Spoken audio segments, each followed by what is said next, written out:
Hai semua, jumpa lagi Wulan Kitchen dengan aneka resep simple namun dijamin lezat.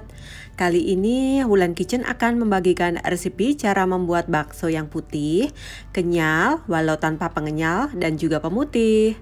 Jadi aman dikonsumsi keluarga kita ya.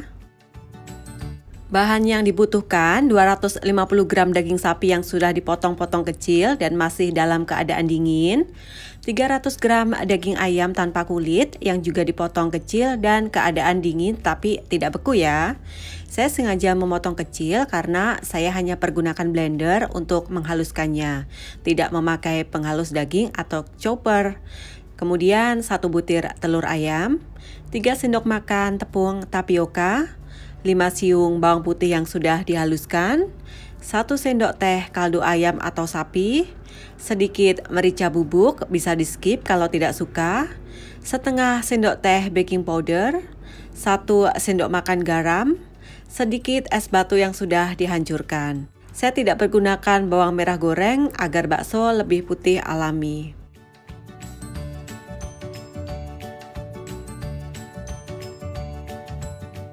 Pertama, siapkan blender, masukkan terlebih dahulu daging sapi dan juga daging ayam yang sudah dipotong kecil tadi ya. Pastikan ianya masih dingin, kemudian tambahkan telur 1 butir dan juga es batu yang sudah dihancurkan. Es batu ini gunanya selain memudahkan menghaluskan daging dengan blender, juga untuk menjaga keadaan daging tetap segar sampai kita buat bakso nanti. Kemudian blend atau haluskan sampai daging halus dan teksturnya lembut. Bisa juga dengan memblend sedikit demi sedikit agar memudahkan.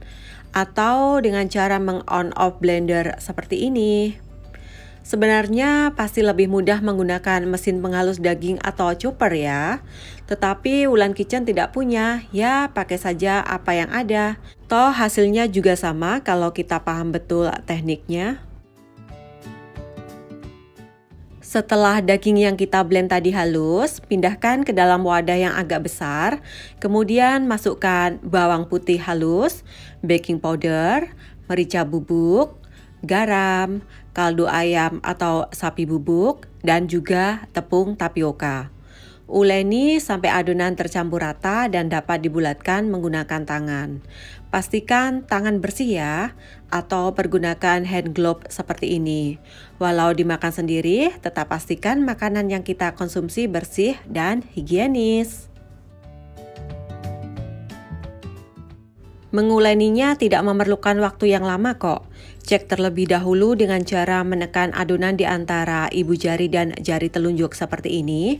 Kalau adonan sudah berbentuk bulat, berarti adonan bakso kita sudah siap untuk dicetak.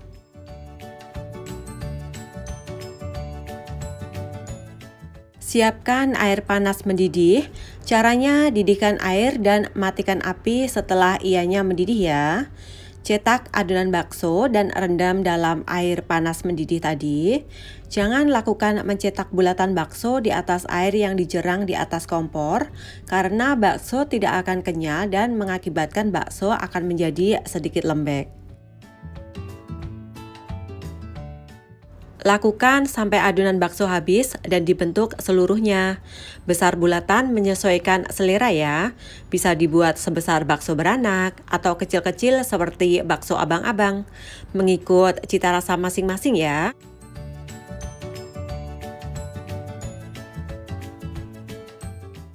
Nah, ini hasilnya. Lumayan jadi banyak ya. Dan mudah banget cara membuatnya. Tidak ribet kan? Tetapi harus sabar dan juga telaten.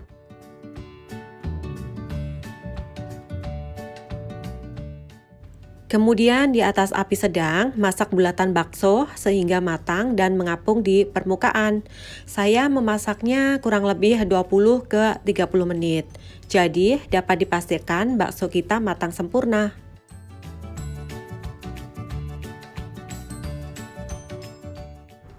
Siapkan beberapa es batu dan tambahkan dengan air. Kemudian masukkan bakso yang sudah matang ke dalam wadah yang berisi air es.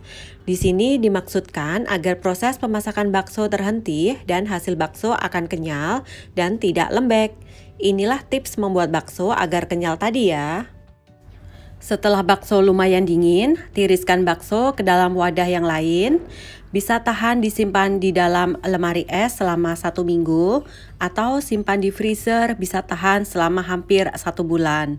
Dapat digunakan sebagai campuran membuat mie rebus, mie goreng, capcay, atau masakan yang lain. Hemat waktu kan?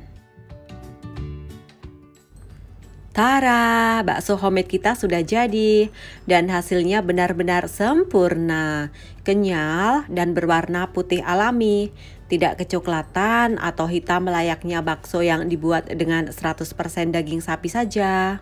Saya sajikan dengan sup wortel dan juga campuran saus tomato, cabai tumbuk dan juga sedikit kecap manis. Selamat mencoba dan sampai jumpa di resep Wulan Kitchen selanjutnya. Bye-bye.